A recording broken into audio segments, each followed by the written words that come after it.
Hello everybody and welcome back to the kingdom. I'm the Duke, and today we are going to talk about building in 7 days to die. Three, two, one, zero.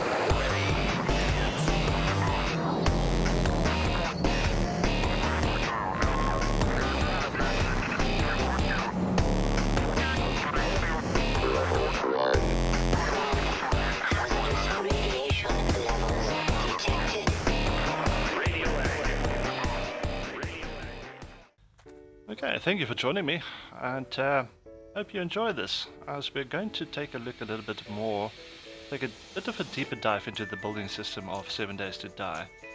As you can see, I have done some modifications to my base here. I have painted the moat, and fittingly I think I've made it red for the blood, the stairs and everything, and also started to paint the base itself. The first floor is almost done. I think there might be still a couple of things that needs to be done. And today I'm just going to talk about what I've experienced in terms of the building, and maybe you can get some tips from that as well. But first things first, let's see if we can get the drawbridges running. I think it's about high time that we get this to work. So this is the corner that I've set out for my operations in terms of do you mind? There we go. I think that would work, and then of course it needs engines, it needs fuel. There we go. Now I'm also going to place the switch. Yeah. Do I want to place it here? I think so. Alright. So first things we need to do is connect the generator bank with the switch. And then we need to connect this guy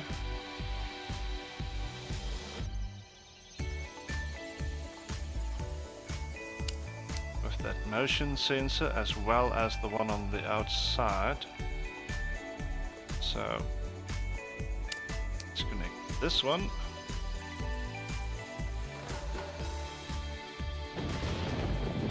With that one.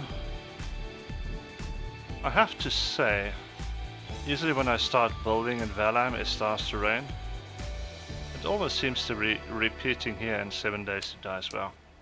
Right, so we're going to connect this motion sensor now to my relay. And the relay to the drawbridge. And we're also going to connect this relay to the light on the outside.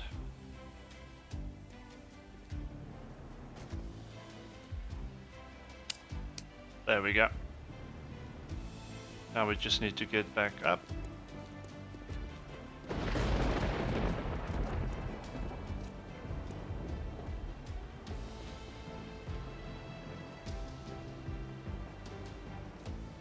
Okay, so before we go any further, let's just test this one out. So first of all, we need to turn on the generator. So turn on. Then we need to hit the switch. There it goes. And the drawbridge is working. That's before, of course, the camera sensed us. Now, triggered, I want this. Let's go for 10 seconds. And yeah, but I also want the camera preview. It's pretty dark in here. So maybe we should get a light in first, because that's the only way I can really show you what I am doing. Now, do I have a light with me? I doubt that. I've got a spotlight. Okay, let's use the spotlight for now. And we will put it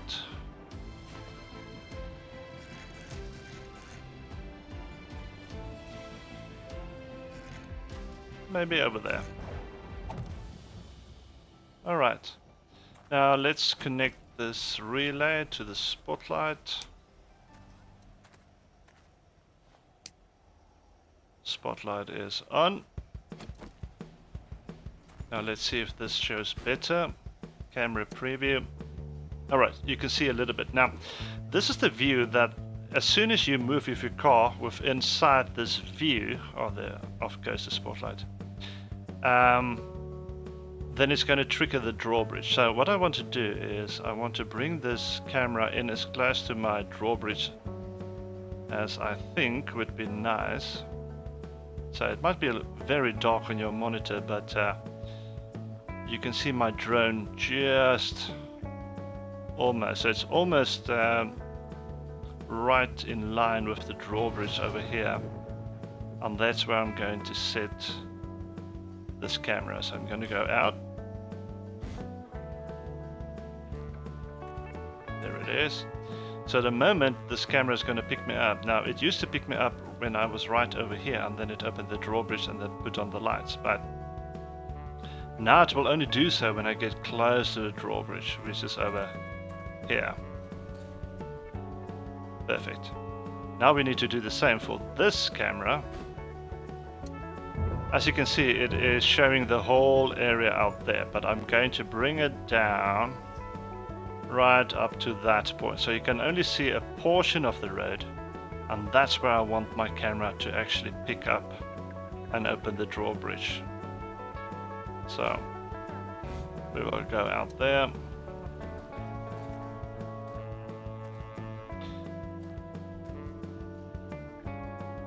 I should be able to pick up the spotlight as well.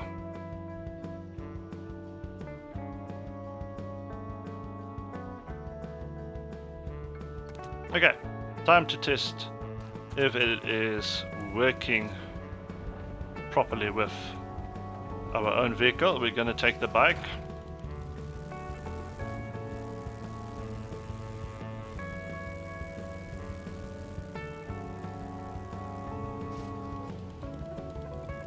And as you can see, the drawbridge is still up, and as soon as I get close, the camera should spot me, and down goes the drawbridge. Okay, now that is unexpected, but I think I know what's happening. The drawbridge is moving in front of the camera. So the camera stops seeing me, and then it closes again. And there's another problem with it. I did not set this camera's time delay and how long it should be triggered. So let's go around, let's fix that real quick.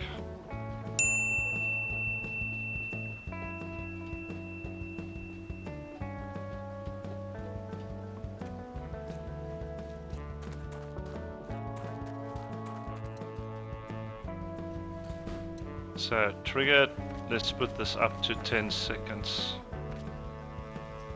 There we go.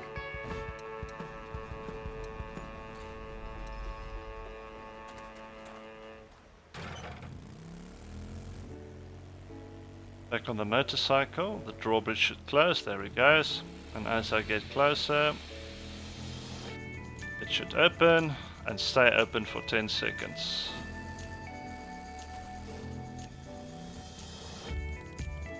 Nice.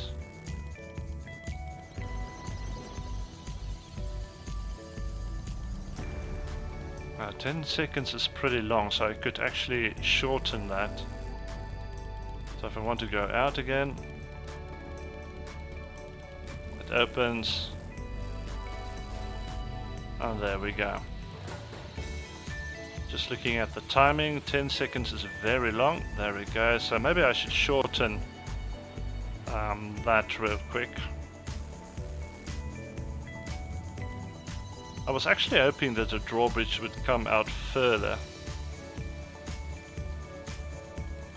It did not, so I miscalculated the drawbridge in terms of where it placed and where it opens.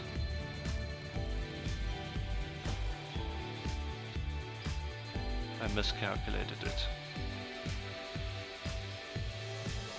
Okay, now, which one did we do? This one. So I'm just going to change some settings on the cameras real quick, the motion sensors. Let's lower this to maybe 6 seconds. And the same with the outside one.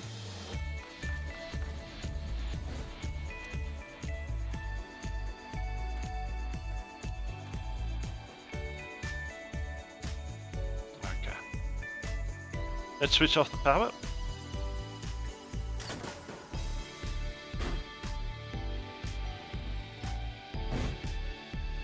And what I'm going to do now is, just like this drawbridge, I'm going to connect the other ones and then change their settings.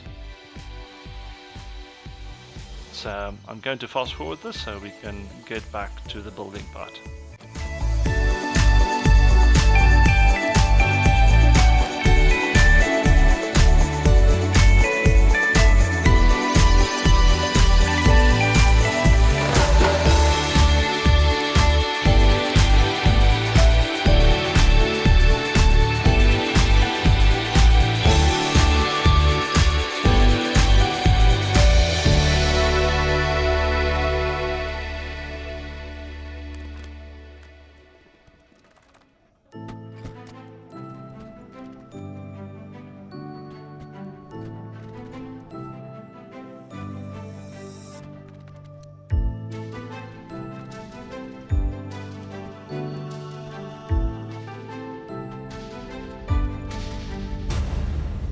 Okay, so now basically I've set up all of my drawbridges, so I should be able to leave through any one of them. Let me just switch off this light from the motorcycle. Okay, time to talk a little bit about building. Now, building in 7 Days to Die is a lot in the same principle basically as Minecraft or Portal Heroes or something like that, where everything basically works in terms of blocks.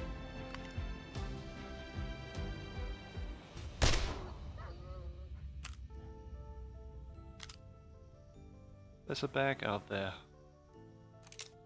Interesting. Anyways, so when you are placing something, it works in that space of the block, which is a very nice system, but it gives you a few very good advantages, but it also has a few drawbacks. So,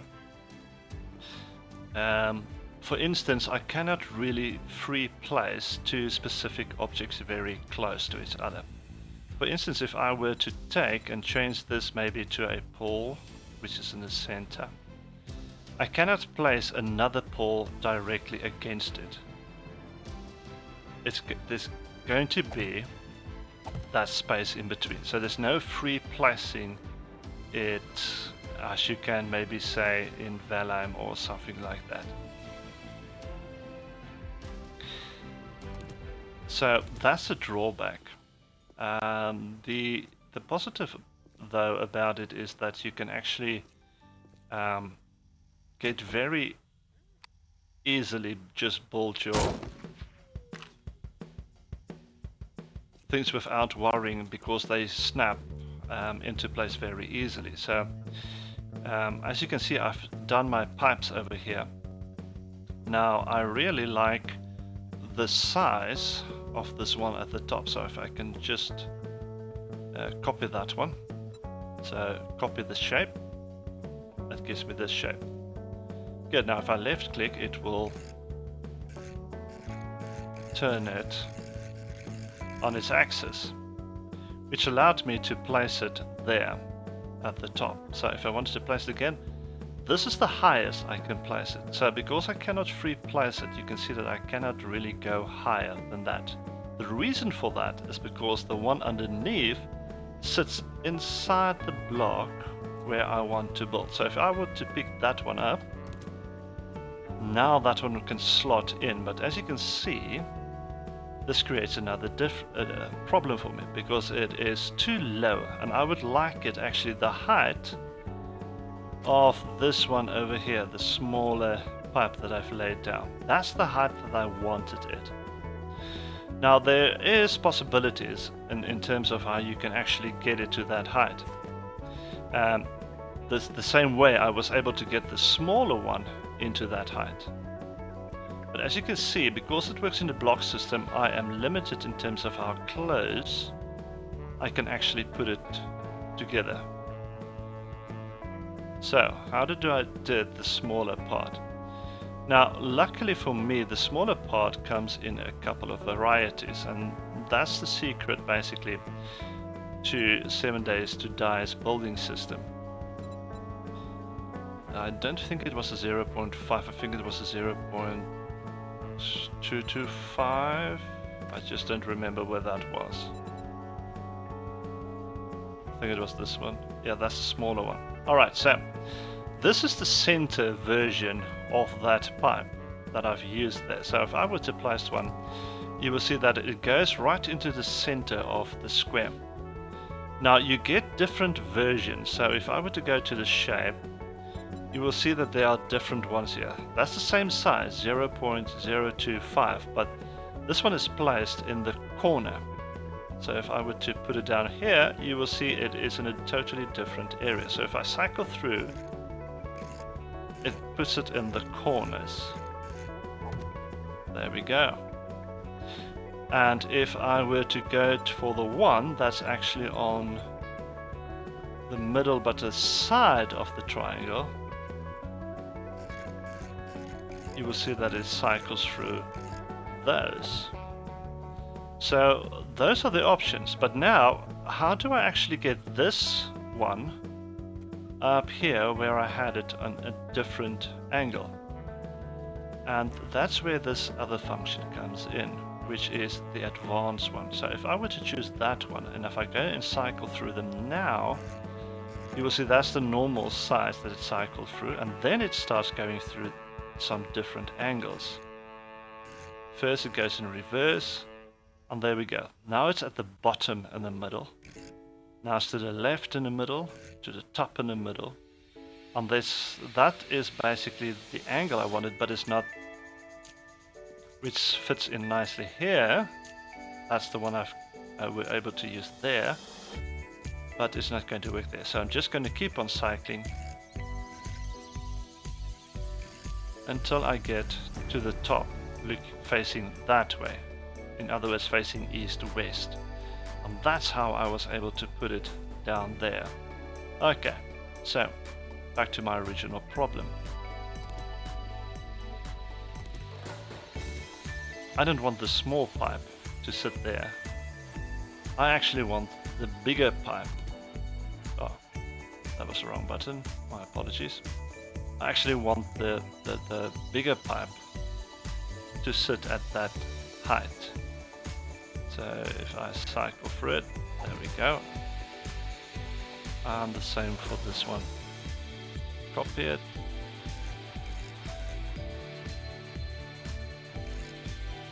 And place it. Okay. But now the problem that I have is with the bigger pipe, if I were to go to its shape, that's not the one. Copy the shape. You will see that it is a certain size. Now, this is that's the one I've used, and unfortunately favored it somehow. Now I can't remember how to unfavor it. But anyway, So if I were to find that pipe again, which is a 0.25, 225, that's a small one. Then the one I used there, I think it was, no, that is not the size, so it's not the 0.5. It's got to be somewhere. That's a 0.5, which is not the one I want.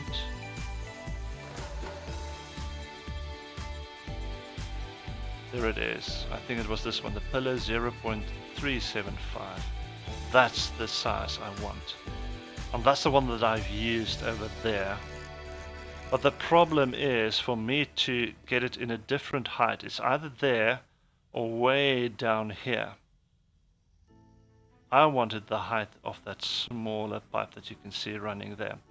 And to do that, I need to find the same size that is not in the center. So it needs to be right on the edge, basically like that one, in the middle of the edge. But that's where my problem comes in. There is no alternative for the 0.375 meter size in that spot. If it was in that spot, then I would have no problem in cycling it through to get me to that height where I could place it. So it has its limitations, that's for sure. And also the second limitation is that a lot of these shapes is actually made for something specific. For instance, if I could copy this one, you can see the shape a lot better, but this shape is made for something specific in the game that it was used for. Now I used it in a different way.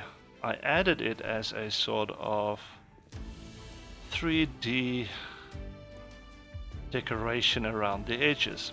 Now here comes the problem. If I want to place it there, no problem. But as soon as I want to place it on this side, that block is already occupied.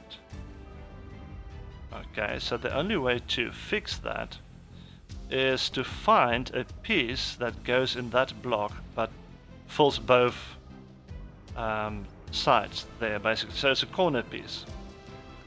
And that's just it. There is no corner piece for this one. It's 5 meter R03. There is no corner piece. Which means that I was able to nicely decorate all of this, but I was not able to actually find a piece that can go into that corner to fill that gap. That's the one thing. The other thing is, you will see, for instance, I also placed these lines basically that goes here. Now you would think it's straightforward, just putting a line from there to the other corner, and then the same at the bottom, and then you just place once it goes vertically down there. But that's not how it works, because anything that you want to place in that space needs to be within that square. So if I were to copy that space, this is what it looks like.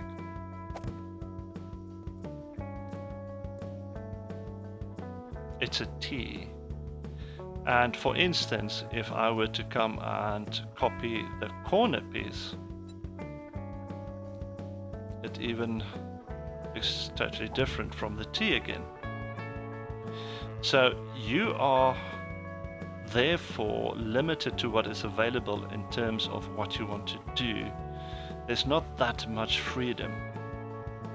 Of course, for me to get this T to work, for instance, if I can copy its shape again, I had to go into advanced cycling, cycle through until it turned upside down on that side, and I was able to put it down in that spot. That's how you connected it. But if no such piece were available, no T, then I would have had a lot of problems to actually fill that gap. Exactly like I have problems filling this gap, this corner over here with another piece that looks like that. It's got no corner piece because what it was made for was something else. So it limits my freedom in terms of using things and mending it to maybe something else that I can use. For instance, in Vellum you can actually use, let's take a simple example. You would probably be able to use, let's go with the square one, a center pole, and then you can squeeze these other poles right up next to it, maybe even into it. Just turn it slightly, which you cannot do here. You can only turn 90 degrees, and then form a circle out of that, forming a pillar just by itself. That's the freedom you have. That's something you do not have in 7 Days to Die. So that's a bit of a challenge.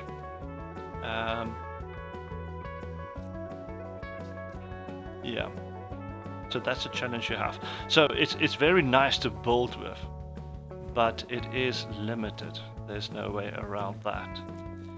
If you wanted to make it basically not that limited, you're going to have a hard time, because you're going to have to make much bigger menus than these just to get all of those shapes in that you can use. So there are a lot of shapes, don't get me wrong, and they offer you some very nice possibilities and everything. Problem is, if you wanted to use it outside of what it was intended to be used for, you might run into some limitations. Okay, so that's building basically in 7 Days to Die. Now there's also some other options like simple rotation. This just brings it back to the simple rotation where it goes on a horizontal axis basically, and then that, in other words, is the less advanced one. Then you've got the on face, which just turns it to its original position, and of course copy rotation of something.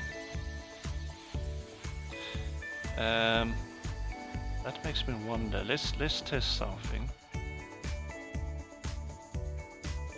If I were to copy that shape and if I ask to copy that rotation,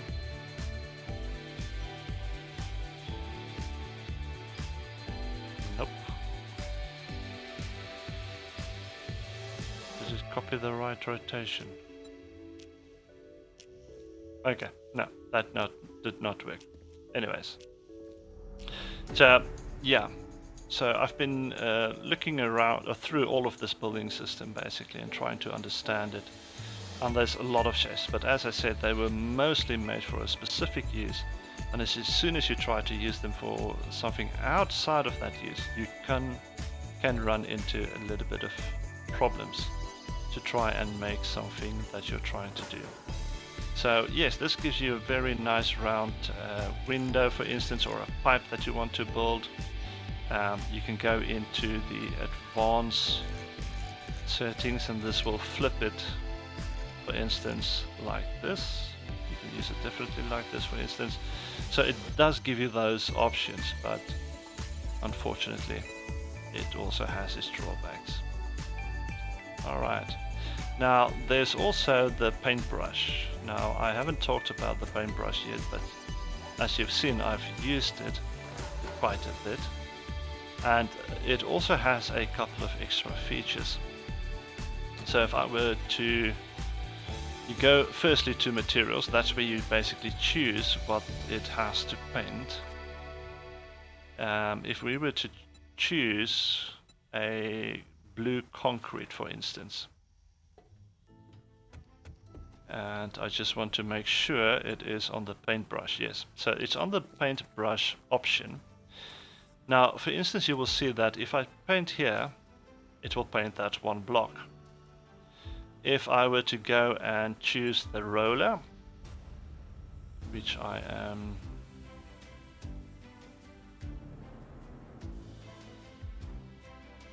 It sounds like we have visitors. Excuse me for a moment.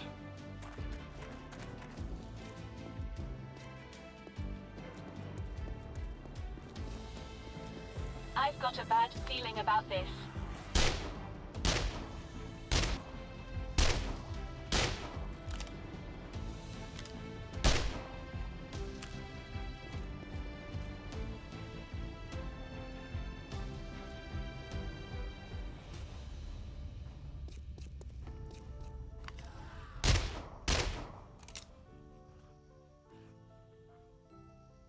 Okay.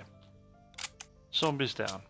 It looked like it was a small wandering zombie pack. Let me just grab that back. Oh yeah, drawbridge. Forgot about it.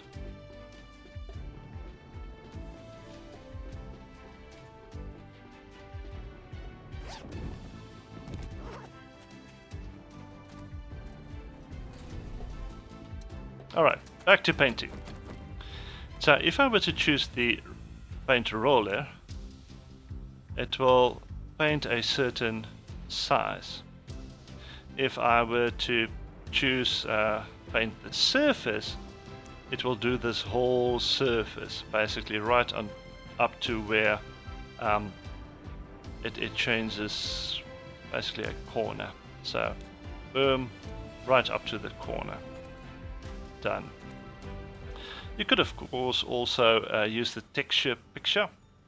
So for instance, if I wanted this color again, I don't have to go into the menu searching for it, just pick it.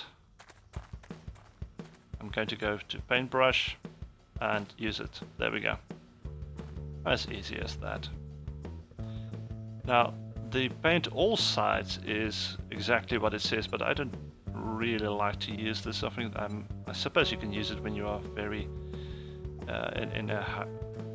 want to do something quick, but yeah, then it will go with all four the sides of your block basically.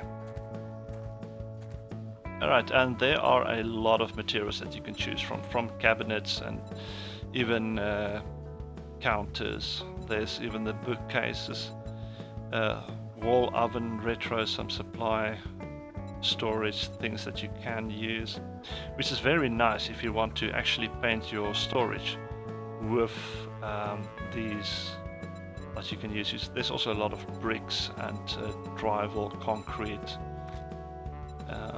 This, for instance, the reinforced concrete is the one that I used for my roof on this bottom floor, ground floor.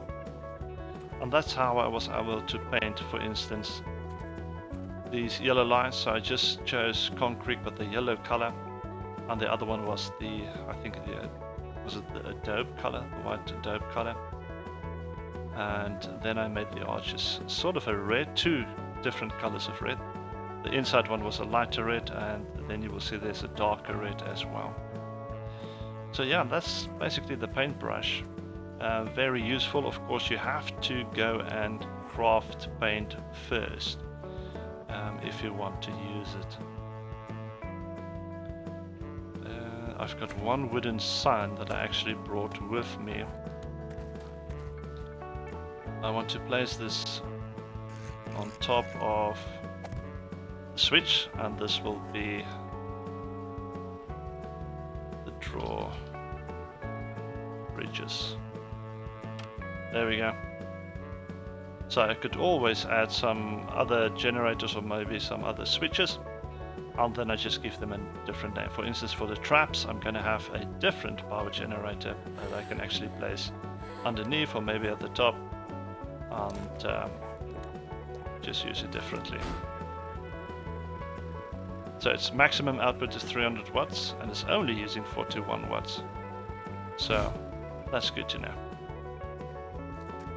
Okay, so that's basically what I can tell you in terms of building. For instance, this wood is not a wood texture that I've placed down. I've upgraded this up all the way up to concrete, and then I just use the paintbrush and then choose the wooden texture.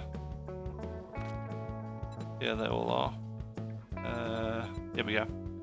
Wooden floor polished, wood oak, wood old, wood OSB, wood painted, and as you can see the different ones, wood wainscoting oak and so forth. So, and I just painted it, and now it looks like wood. I've also placed down a railing, but I still first need to upgrade this to concrete first, and then I can paint it. And that's also the same thing that I need to do with all of these building blocks. As soon as I am satisfied with what I want, where I want it, for instance, I can actually go ahead and upgrade these pillars because that's exactly what I want. I'm not going to change that. So there we go. Upgrade it to concrete, and now I can just go ahead and paint it.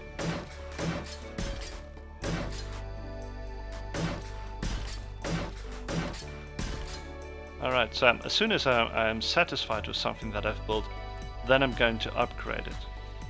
But before, if I'm not satisfied, at least now I can still pick it up. Where if you've upgraded, you don't have that option. You actually have to break it down with a pickaxe or something. So yeah, so it's best to use just the normal building blocks before you are finished with your building. Then you can just upgrade it after you are satisfied. So in this stage you can just pick up the block and yeah, continue building a lot more easier. So that's one very nice feature of this way of building, but of course it uses a lot more materials. Alright, so if you remember correctly, I had some pillars, 4 pillars up here. I actually removed the pillars because I have a different idea in terms of what I'm going to do here up on the roof. What I'm going to try and do is I want to make this a bedroom of sorts, and then on top of that I actually want to build a greenhouse. Come to think of it, maybe I should make this part the greenhouse, because I want this size actually for the greenhouse, and then the top part, which is going to be a little bit smaller than this one, that could be the bedroom. The only problem is of course getting up and down, so I'm probably going to have to remove some of the blocks here in the middle and maybe build some stairs all the way down. I don't really like the spiral staircase they have in this game, so if I go into my building blocks again,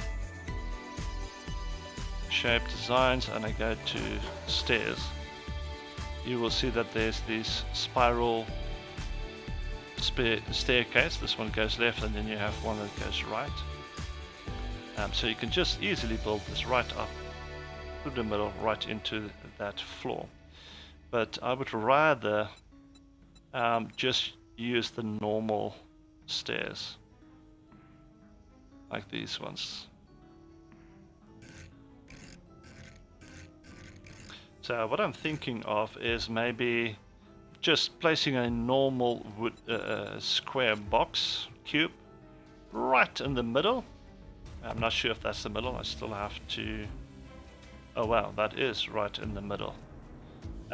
Maybe build it all the way up to the top and then just change to the stairs. That's the hollow ones. That's the one on the left. That's the one on the right. Let's see. And then just, you know, build it up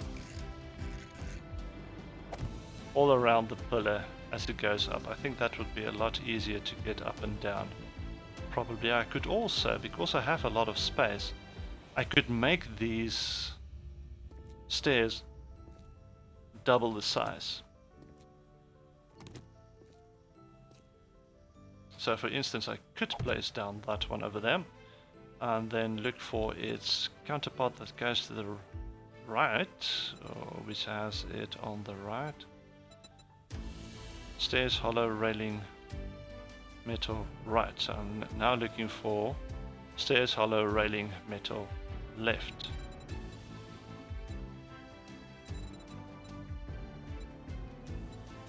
Well, that's the left end, right end.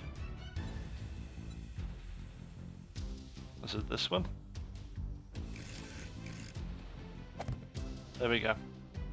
So I could always just maybe build double going up to the top. Then it's even easier getting from the bottom to the top. I think I'm gonna do that. Okay, but this video is now getting very long. So thank you for joining me and allowing me to actually explain to you some of the things that I've figured out.